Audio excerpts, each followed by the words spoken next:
तो हेलो दोस्तों, तो आज हम एक्सरसाइज 7.2 का क्वेश्चन नंबर 6 देखने जा रहे हैं। 1 से 5 तक हमने पिछले वीडियो में डिस्कस कर लिया है। अगर आपने नहीं देखा है तो आप मेरे चैनल पे जाकर देख सकते हैं। तो आज हम अपने 6 क्वेश्चन से शुरू कर रहे हैं। इसमें लिखा है Juhi sells a washing machine for 13,500। मतलब कि जूही ने एक वॉशिंग मशीन को 3,500 रुपीज़ में बेचा। उसको 20% का लॉस हुआ क्योंकि किसी को जिसको उसने बेचा उसने बार्गेन कर लिया, मतलब कि कम करवा लिया प्राइस। अब जो है बता what was the price at which she bought. अब उसका तुम्हें कितने रुपीज़ में खरीदी थी वो पता करना है। तो हमें बताया गया है कि जूही ने बेचा है, मतलब कि हमें सेलिंग प्राइस दी गई है। सेलिंग प्राइस हमें दी गई है 13,500। अब उसको लॉस हुआ है, लॉस परसेंट में दिया गया है, उसका 20% का लॉस हो गया है। हमें क्या निकालना है? सीपी निकालना है, कॉस्ट प्राइस, मतलब उसने कितने रुपीज़ में इसको खरीदा था। तो अब हम लोग अपना रूल लिख लेते हैं फ्रेंड्स। जब हमें पता करना रहता है सीपी, एसपी दिया रहेगा और लॉस होगा। तो एक हमारा रूल होता है CP is equal to 100/100 plus gain, इसका मतलब फ्रेंड्स प्रॉफिट परसेंट, इंटू 100। और दूसरा दिया रहता है CP is equal into friends SP, और यहाँ पे C P is equal to 100/100 minus loss percent into S P. तो ये हमारे दो रूल होते हैं जब हमें सी पी फाइंड करना होता है। तो इसमें से फ्रेंड्स हमें लॉस वाला निकालना है, मतलब लॉस दिया है हमें यहाँ पे, तो हमें ये वाले रूल के साथ जाना होगा। तो हम अपना रूल फिर से लिख लेते हैं यहाँ पे, C P is equal to 100/100 in minus loss percentage into 13,500, यानी कि यहाँ पे होगा एस पी। ठीक फ्रेंड्स, अब सबकी वैल्यू पुट कर लेते हैं। सी पी की जगह में तो कॉस्ट प्राइस हमें नहीं मिली तो सी पी लिखेंगे 100/100 माइनस लॉस। तो हमें कितने रुपीज़ का लॉस हुआ था? 20 रुपीज़ का, तो 20% का लॉस हुआ था। ठीक है, इंटू हम एस पी कर लेंगे 13,500। अब इसे हम फ्रेंड्स सिंप्लीफाई कर लेंगे। पहले हम इसको काट लेते हैं 100/80 इंटू 13,500। ये कैंसिल हो गया फ्रेंड्स। इसको सिंप्लीफाई करेंगे तो आपका आंसर आएगा 16,875। तो इतने रुपीज़ का उसको लॉस हुआ है जब किसी ने बार्गेन किया था। ठीक है फ्रेंड्स, बहुत ईजी था, बस आपको रूल रखने की ज़रूरत है, इसके बाद सारा आपका प्रोसेस ईजी हो जाएगा। अब 7 देखते हैं फ्रेंड्स। पहला, if chalk contains calcium, carbon and oxygen. अगर एक चॉक है उसमें कैल्शियम, कार्बन और ऑक्सीजन है इन द रेशियो 10, 3 और 12। इसका मतलब 10 रेशियो है वो कैल्शियम का है, 3 जो है वो कार्बन का है और 12 जो है ऑक्सीजन का है। ठीक है, find the percentage of the carbon in chalk. अब तो पता करना है कि पूरे चॉक में कितना कार्बन था। कार्बन ये कितने नंबर में कार्बन था, तो हम पहले सबको लिख लेते हैं फ्रेंड्स। हम लोग का था 13:3:12। ये हम लोग का था कैल्शियम का, ये था हम लोग का कार्बन का, और ये था हम लोग का ऑक्सीजन का। ठीक है, तो फ्रेंड्स आपको अगर किसी चीज़ का टोटल पार्ट निकालना है, अगर वो रेशियो में दिया है तो आप सिंपली इन तीनों को ऐड कर देंगे, मतलब 10 + 3 + 12 ऐड कर देंगे तो आपका पूरा आएगा 25। इसका 25 टोटल पार्ट है, उसमें से 10 मतलब कि 10/25 ये हम लोग का कार्बन था, और 3/25 हम लोग का कैल्शियम का, मतलब कि कैल्शियम था, ये कार्बन था, और 12/25 हम लोग का ऑक्सीजन था। ठीक है, तो ये हम लोग का कंफर्म हो गया। अब नेक्स्ट देखते हैं। अब अगर फ्रेंड्स हमें परसेंटेज निकालना है तो हमें सिर्फ उसको डायरेक्ट 100 से मल्टीप्लाई कर देना है, इसको और इसको। हमें बस इसको क्या करना है फ्रेंड्स, इंटू 100 कर देना है इन तीनों को। इक्वल टू हमारा आ जाएगा फ्रेंड्स 40%, ये आ जाएगा 12% और ये आ जाएगा 48%। ठीक है, तो इन सबका परसेंटेज निकल गया। यही था हमारा फर्स्ट क्वेश्चन कि हमें पूरा कितना ये है, मतलब कि इसका परसेंटेज निकालना है कार्बन का सिर्फ। तो कार्बन हमारा कौन सा था फ्रेंड्स? कार्बन वाला था हमारा ये वाला। तो मतलब कार्बन 12% है। ठीक है, या पूछा है ना पूरे मतलब उसमें कितना कार्बन था, तो कार्बन 12% था। सेकंड आ जाते हैं, if in a stick of chalk, मतलब एक चॉक की स्टिक है, carbon is 3 gram, 3 gram carbon है, what is the weight of the chalk?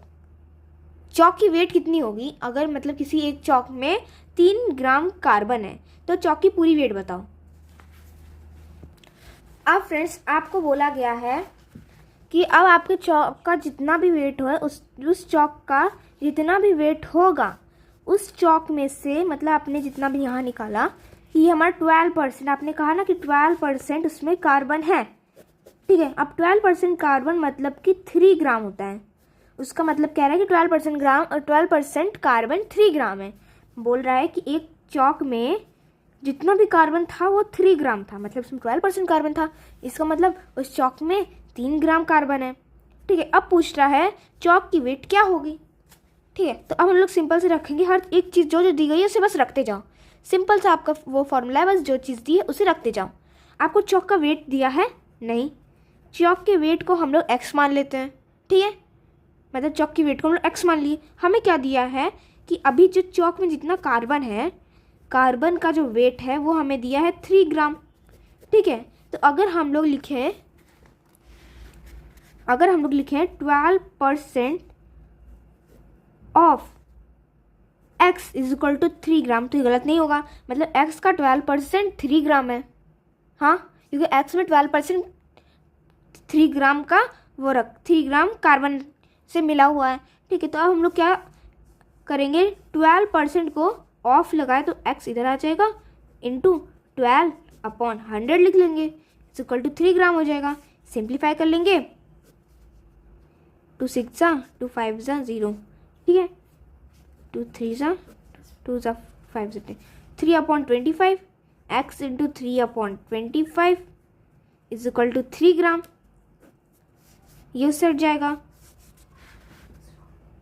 Is equal to हम क्या लिखेंगे फ्रेंड्स, ये हो गया 3/25, तो यहाँ हम लिखेंगे x इज इक्वल टू, अब यहाँ पे ट्रांसपोजिशन होगा तो 3 इंटू 25/3, ये 3 कैंसिल हो जाएगा फ्रेंड्स, इज इक्वल टू हमारा आंसर आएगा 25 ग्राम। इसका मतलब जो चॉक का टोटल वेट है उसमें से 25 ग्राम हमारा क्या है, चॉक है, मतलब कार्बन है। नहीं 25 ग्राम पूरे चॉक का वेट है और उसमें से 3 ग्राम हमारा क्या है, कार्बन है। नेक्स्ट क्वेश्चन है 8th वाला, Amina boys a book for ₹271। Amina ने एक बुक 275 रुपीज़ में खरीदी और उसको 15% के लॉस पर बेच दिया। कितने रुपए में बेचा ये नहीं पता, पर बताया गया कि इतना 15% का उसका लॉस हुआ। अब बताओ कि उसने बुक कितने में बेची। तो फ्रेंड जो जो दिया है उसको सिंपली लिख लेंगे यहाँ पे। तो हमें यहाँ पे दिया गया है उसका कॉस्ट प्राइस जो कि है 275, लॉस परसेंटेज जो कि है 15%। ठीक है फ्रेंड्स, हमें यहाँ दो चीज़ दी है और हमसे पूछा क्या गया है कि एसपी निकालो, सेलिंग प्राइस क्या होगी ये निकालो। तो अब हमें सेलिंग प्राइस का फॉर्मूला सीधा सीधा रख देना है। अच्छा, जब हमें कॉस्ट प्राइस फाइंड करनी होती है, जैसे मान लो सेलिंग प्राइस नहीं, अभी कॉस्ट प्राइस फाइंड करनी होती है और हमारे पास लॉस होता है, तो हम क्या करते हैं 100/100 minus loss percent into SP, ये हम लोग करते हैं ना। अब हमें बस सीपी में क्या करना है, इसका ऊपर नीचे कर देना है इसको। एसपी का फॉर्मूला हो जाएगा 100 minus loss percent upon 100 into CP, बस यही करना है हमें एसपी के फॉर्मूला में। तो अभी हमें इस फॉर्मूला से जाना है क्योंकि हमें एसपी निकालना है, यहाँ लॉस है। ठीक है, तो हम अपने जितने मतलब कि हमें जो जो मिला है वो रख लेते हैं यहाँ पे। SP is equal to 100, loss कितने परसेंट का हुआ था 15 अपॉन में 100 इंटू सीपी क्या वैल्यू है 275। ठीक है, अब सब रख लिया, 100 कट गया। अब बचा यहाँ पे हमारा SP is equal to -15 into 275। तो फ्रेंड्स यहाँ पे हमने थोड़ा गलत कर दिया फ्रेंड्स, यहाँ पे 100 मतलब कि अपॉन में थी, पहले कट नहीं सकता फ्रेंड्स, ये हमने थोड़ी सी यहाँ पे मिस्टेक कर दी है फ्रेंड्स, सॉरी गलती से मुझसे मिस्टेक हो गई है। तो फ्रेंड्स यहाँ पे हमें क्या करना होगा, ऐसे नहीं होगा friends, sorry, S P is equal to हम लोग लिखेंगे 100 minus 15 upon 100 into 275। Sorry friends, यहाँ गलती हो गई थी थोड़ी सी। तो हम लोग 100 मतलब 15 को 100 में से माइनस कर देंगे, काटने से पहले हमें माइनस करना होगा, ठीक है फ्रेंड्स। तो हमारा आएगा 85 upon 100 into 275 is equal to ये आ जाएगा फ्रेंड्स। अब इसके अगर फ्रेंड्स ये थोड़ी गलती हो गई तभी हमारा आंसर सही नहीं आया था। 935 अपॉन 4 इज इक्वल टू, अगर हम इसे डिवाइड करते हैं तो हमारा आंसर आता है 233.75। यही है हमारा आंसर फ्रेंड्स। अब हम नेक्स्ट क्वेश्चन की तरफ बढ़ते हैं। तो फ्रेंड्स हमारा 9th क्वेश्चन में कह रहा है कि अब बताओ कितना अमाउंट हमें दिया जाएगा 3 साल के बाद। हर एक केस में 3 साल के बाद हमें कितना अमाउंट दिया जाएगा। अगर प्रिंसिपल 1200 है और 12% का रेट है पर एनम, ठीक है। तो इसके लिए हमें थोड़ा सा पीछे जाना होगा फ्रेंड्स, और हमें कुछ रूल्स को रिवाइज करना होगा। तो पहले फ्रेंड्स हमें कुछ कॉन्सेप्ट्स अपने क्लियर करने होंगे। तो आप ये रूल तो जानते ही फ्रेंड्स, इन रूल्स को हमने डिस्कस कर लिया है। अब हमें कुछ नेक्स्ट रूल्स को डिस्कस करना है, जो कि है प्रिंसिपल, इंटरेस्ट, अमाउंट। तो पहले प्रिंसिपल देख लेते हैं फ्रेंड्स। प्रिंसिपल क्या होता है? जो आपने मनी बोरोड किया है, मतलब कि किसी इंसान ने, कोई इंसान है, जैसे एक इंसान है, उसने आपको वो मनी दिया है और बोला है मुझे इतने डेट पे वापस कर देना। तो जो ये मनी उसने दिया है ये क्या होगा? आपका प्रिंसिपल होगा, ठीक है। Interest, the additional money paid by the borrower is called the interest. तो जो आपने, अब उसने कहा था कि आप मुझे 5 रुपये इसमें डाल के दीजिएगा, तो अब आप जो उसमें मनी देंगे उसमें आपका अमाउंट मतलब कि इंटरेस्ट भी मिलेगा। मतलब कि जो आपने एक्स्ट्रा मनी दिया उसे हम इंटरेस्ट कहेंगे। और अब इस पूरे टोटल को देखिए, यहाँ लिखा है the total money paid by the borrower to the lender is called the amount. उसे हम क्या कहेंगे? अमाउंट। Principal plus interest. इसका मतलब आपको उसने जो दिया वो था प्रिंसिपल, चाहे जो भी दिया आपको पैसा वो होगा प्रिंसिपल, आपने उसको जो दिया वो होगा अमाउंट। और जो अमाउंट में ऐड होता है, मतलब कि प्रिंसिपल में आपने जो इंटरेस्ट ऐड करके दिया है, आपने जो एक्स्ट्रा पैसा लगाया है उसी हम इंटरेस्ट कहेंगे, और इन सबको साथ में हम क्या कहेंगे? अमाउंट। इसका मतलब टोटल आपने कितना रुपीस दिया है वो अमाउंट होगा। और अगर आप जो पहले दिया था पैसा और जो आपने अमाउंट दिया, मतलब जो बाद में दिया पैसा, उसमें से माइनस करेंगे तो आपको इंटरेस्ट मिल जाएगा, मतलब आपने कितना पैसा बढ़ा के दिया है वही फ्रेंड्स। अब रेट देख लेते हैं, यहाँ रेट भी दिया है, the interest on ₹100 for 1 year. मतलब 1 साल में जो इंटरेस्ट है 100 रुपये में कितना लगता है, उसी को हम rate as the rate percent per annum, उसी को हम रेट परसेंट पर एनम मानते हैं। Simple interest, if interest is calculated uniformly on the original principal throughout the loan period it is called simple interest. तो friend जो आपका जो interest, अगर इंटरेस्ट जो है वो कैलकुलेट हो रहा है आपकी ओरिजिनल प्रिंसिपल, जो आपने पैसे दिए थे उस पर जो आपका प्रिंसिपल का मतलब कि वो कैलकुलेट होता जा रहा है जब तक आपने लोन लिया है, तो उसे हम कहते हैं सिंपल इंटरेस्ट, मतलब कि एसआई। अब हम प्रिंसिपल जो है उसको हम ₹P मान लेते हैं, रेट हम उसको R मान लेते हैं, पर एनम और टाइम हम T मान लेते हैं। मतलब कि प्रिंसिपल को P मान लेते हैं, रेट को R मान लेते हैं, पर एनम और टाइम हम T मान लेते हैं। तो हमारा SI इज इक्वल टू, मतलब सिंपल इंटरेस्ट। अगर आपसे पूछ रहे हैं सिंपल इंटरेस्ट कितना लगा है तो आपको ये फॉर्मूला लगाना है। अगर आपसे पूछ रहा है कि कितना प्रिंसिपल है तो आपको ये फॉर्मूला लगाना है, कितना रेट है तो आपको ये फॉर्मूला लगाना है, और कितना टाइम है तो आपको, मतलब कितना टाइम लगा तो आपको ये फॉर्मूला लगाना है, ठीक है। अब हम अपने एग्जाम उस पर आ जाते हैं, एक्सरसाइज पे। तो फ्रेंड्स यहाँ पे हमें प्रिंसिपल दिया गया है, रेट दिया गया है, टाइम दिया गया है। आपको क्या पता करना है? अमाउंट पता करना है। यहाँ पे आपको क्या क्या बता दिया गया है? आपको प्रिंसिपल बता दिया गया है, आपको रेट बता दिया गया है, और आपको टाइम बता दिया गया है। तो आपको अब क्या फाइंड करना है इसमें? अमाउंट, ठीक है फ्रेंड्स। तो अब हम इसको लिख लेते हैं, जो जो हमें पहले दिया गया वो लिख लेते हैं। हमें प्रिंसिपल दिया गया था 1200 ना, हाँ हमें प्रिंसिपल दिया गया था 1200, और हमें रेट दिया गया है 12% पर एनम, और टाइम है हमारे पास 3 साल का। तो अब हमें पता करना है इसका अमाउंट, मतलब कि हमें टोटल अमाउंट कितना देना होगा। तो अभी हमने अमाउंट की डेफिनेशन क्या देखी थी फ्रेंड्स, कि अमाउंट क्या होता है, प्रिंसिपल प्लस इंटरेस्ट होता है, simple interest, principal plus interest. तो हमें पहले निकालना होगा इंटरेस्ट, मतलब कि इंटरेस्ट निकालना होगा, क्योंकि हमें यहाँ पे सिर्फ प्रिंसिपल, रेट और टाइम दिया है, इंटरेस्ट हमें नहीं दिया है। तो इंटरेस्ट निकालने के लिए हमें क्या करना होगा friends, simple interest is equal to P into R into T. अभी हमने पीछे फॉर्मूला देखा था फ्रेंड्स, तो ये हमारा क्या होता है, फॉर्मूला होता है। अब हम इसमें वैल्यू रख लेते हैं 1200 इंटू 12 इंटू 3 अपॉन 100। ऐसा हो गया फ्रेंड्स, इसे काट लेते हैं, इसका 2, उसके बाद हम इसको मल्टीप्लाई कर लेते हैं। मल्टीप्लाई करने के बाद फ्रेंड्स हमारे पास आएगा 432 रुपीज़। तो हमारे वैल्यू फ्रेंड्स यहाँ पे रुपीज़ में दिया गया था, तो इसलिए हमें यहाँ पे रुपीज़ में रखना है।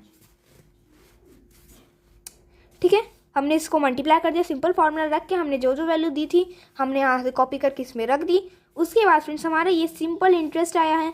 अमाउंट क्या होता है फ्रेंड्स, अमाउंट क्या होता है, सिंपल इंटरेस्ट प्लस प्रिंसिपल होता है। Amount simple interest plus principal होता है। तो अगर हमें इस जगह पे अमाउंट निकालना है तो हमें सिंपल इंटरेस्ट मतलब ये वैल्यू में हमें प्रिंसिपल को ऐड करना पड़ेगा, क्योंकि हमने यहाँ SI निकाला है, हमने लिखा है formula SI is equal to, मतलब हमने यहाँ इंटरेस्ट निकाला है। क्यों निकाला है, क्योंकि प्रिंसिपल प्लस इंटरेस्ट हमारा अमाउंट होता है, डायरेक्ट अमाउंट तो निकल नहीं सकता ऐसे। तो हमें SI की वैल्यू रखनी होगी 432 प्लस 1200 इज इक्वल टू हमारी वैल्यू आएगी 1632 रुपीज़। तो यही है हमारा अमाउंट, टोटल अमाउंट यही है। ठीक है, अब हम लोग बी पार्ट देख लेते हैं। बहुत ईजी था फ्रेंड्स, आपको सिर्फ फॉर्मूला रखते जाना है, फॉर्मूलेज याद होंगे तो बहुत आसान हो जाएगा क्वेश्चन। प्रिंसिपल क्या है, अब दूसरे केस में प्रिंसिपल हमें इतना दिया है, रेट इतना दिया है, वही स्टेप वही सब यहीं पे यहाँ पे भी कॉपी कर देना है फ्रेंड। यहाँ पे भी लिख लेते हैं। हमें पहले जो जो दिया रहता है फ्रेंड्स वो लिखना चाहिए, जो आप मैथ्स में कुछ भी चीज़ बेकार नहीं दी होती, तो हमें पहले लिख लेना चाहिए principal is equal to 7500, rate is equal to 5%, time is equal to 3 years। ये सब आपको दिया गया है। फिर से प्रिंसिपल इज इक्वल टू क्या होता है, SI प्लस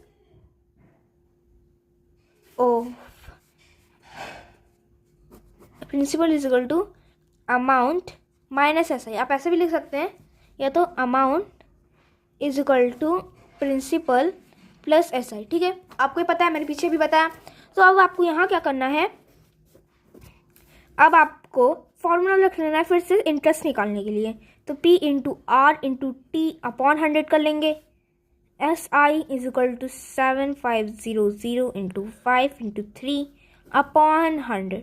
हमने बस यहाँ सारी वैल्यू पुट कर दी। ये 5% था, ये 3 years था, और ये हमारा प्रिंसिपल था। SI की हम वैल्यू निकाल रहे फ्रेंड्स, याद रखिएगा। उसके बाद हम SI इज इक्वल टू 75, हम इसको वो कर लेंगे फ्रेंड्स, सिंप्लीफाई कर लेंगे। उसके बाद हमारा आंसर आएगा 1125। ये हमारा क्या आ रहा है फ्रेंड्स, SI आ रहा है। अब अमाउंट इज इक्वल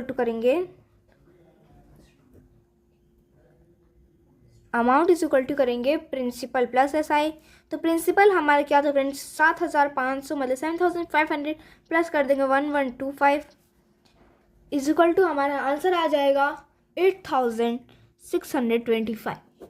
ठीक है फ्रेंड्स, ये भी सॉल्व हो गया। काफ़ी इजी क्वेश्चन थे फ्रेंड्स। नेक्स्ट देख लेते हैं 10th question friends, last second question है ये। What rate gives 280 as interest on a sum of 56,000 in 2 years। Time दिया है फ्रेंड्स, पूछ रहा है क्या रेट लगेगा 280 मतलब 280 as interest on the sum of 56,000 in 2 years। Friend इसे भी देख लेते हैं। तो फ्रेंड इसमें हमें क्या करना है, इसमें पहले हमें जो जो दिया गया वो लिख लेना है। तो SI is equal to 280 rupees, principal is equal to, principal कितना दिया तो फ्रेंड्स हमें यहाँ पे 56,000, ये हमारा प्रिंसिपल हो गया फ्रेंड्स 56,000। और हमें टाइम कितना दिया था फ्रेंड्स 2 साल का, 2 years, और हमें रेट वही पता लगाना है। तो फ्रेंड्स हमने अभी पीछे फॉर्मूला क्या देखा था कि rate is equal to, rate का भी हमने फॉर्मूला देखा था फ्रेंड्स। अगर आपको याद नहीं तो आप पीछे जाके जल्दी से देख लीजिए। तो रेट इज इक्वल टू हमने क्या लिखा था, SI into 100 upon P into T। तो ये हमारा फॉर्मूला है फ्रेंड्स। अब हमें क्या करना है, फॉर्मूला याद है तो हमें सारी चीज़ें बहुत ईजी हो जाएंगी, बस हमें वैल्यू को पुट कर देना है। तो SI की वैल्यू कहाँ क्या है 280, 100 की 100, प्रिंसिपल 56,000, टाइम हमें दिया है 2, मतलब 2 साल का। सिंप्लीफाई कर लेंगे फ्रेंड्स तो कितना आएगा हमारा 1/4। 1/4% हमारा क्या आएगा फ्रेंड्स, आंसर आएगा। और ये सबसे सिंपलेस्ट फॉर्म है, इसे हम डेसिमल में कन्वर्ट करना चाहें तो हमारा आएगा 0.25%। तो फ्रेंड्स आपको वो सब देखिए कुछ टेंशन नहीं लेना है, बस आपको पता करना है कि इसे पूछा क्या है। बस रेट पूछा है, क्या दिया है हमें, इंटरेस्ट दिया है, प्रिंसिपल दिया है और टाइम दिया है। बस आपको सारे एक जगह लिख लेने हैं। लिखने के बाद आपको रूल लिख रहा है, रूल में सारी वैल्यू पुट कर देनी है और आपका जो आपका सोल्यूशन रहेगा वो बहुत ही ईजी बन जाएगा। 10th क्वेश्चन भी हो गया फ्रेंड्स। अब 11th पे आते हैं कि अगर जो है मीना ने gives an interest of 45 to 1 year at 9% rate. इसका मतलब आप सीधा बोला है कि जो मीना है अगर वो जो इंटरेस्ट दे रही है, मतलब 45 रुपीज़ का इंटरेस्ट दे रही है 1 ईयर, ये टाइम हो गया फ्रेंड्स 1 ईयर टाइम, ये आपको टाइम दे दिया, 45 रुपीज़ आपका इंटरेस्ट हो गया एट 9%, यहाँ ये आपका रेट हो गया। What is the sum she borrowed? इसका मतलब आपसे पूछा जा रहा है, तो आपसे क्या पूछ रहा है कि what is the sum she has borrowed। इसका मतलब आपसे पूछ रहा है प्रिंसिपल, उसने क्या कितना बोरो किया था, मतलब कितना लिया था 45 रुपीज़, मतलब कि कितना लिया था 45 रुपीज़ का उसे इंटरेस्ट देना पड़ा। इसका मतलब कि प्रिंसिपल प्लस इंटरेस्ट आपका क्या आ जाएगा, अमाउंट आ जाएगा। क्या आ जाएगा फ्रेंड्स, अमाउंट आ जाएगा। आपको टाइम भी दिया है, रेट भी दिया है और इंटरेस्ट भी बताया है। आपको सिर्फ पहले आपको देख लेना है आपको दिया क्या क्या गया है। आपको फ्रेंड्स इंटरेस्ट दे दिया गया है, ये तो हम सिंपल इंटरेस्ट लिखे फ्रेंड्स 45 रुपीज़, आपको 45 रुपीज़ का सिंपल इंटरेस्ट दे दिया गया है। टाइम आपको दिया गया है 1 साल का 1 ईयर, रेट आपको मिला है 9% का पर एनम, प्रिंसिपल आपको निकालना है। तो प्रिंसिपल का हमने फॉर्मूला क्या देखा था friends, principal is equal to SI simple interest into 100 upon में R इंटू T, ये हमारा फॉर्मूला है। अब बस फ्रेंड्स यहाँ से वैल्यू इसमें पुट कर देनी है। SI की वैल्यू है 45 इंटू 100, रेट है 9% और टाइम है 1। तो यहाँ तो हमारा सिंपली मल्टीप्लाई होगा, हम इसे काट लेते हैं। उसके बाद डिवाइड करने पे हमारा आ रहा है फ्रेंड्स 500 रुपीज़। ठीक है, तो यही है हमारा क्या है फ्रेंड्स, ये प्रिंसिपल, ये हम प्रिंसिपल पी रख के कर रहे थे ना फ्रेंड्स, तो principal is equal to 500 rupees. यही हमारा फ्रेंड्स ये चैप्टर और होता है। हमने इसे बहुत आसानी से इजी वे में कर लिया है। अगर आपको कोई डाउट है तो आप मुझसे कमेंट में ज़रूर पूछ सकते हैं। मिलते हैं अगले वीडियो में। Thank you.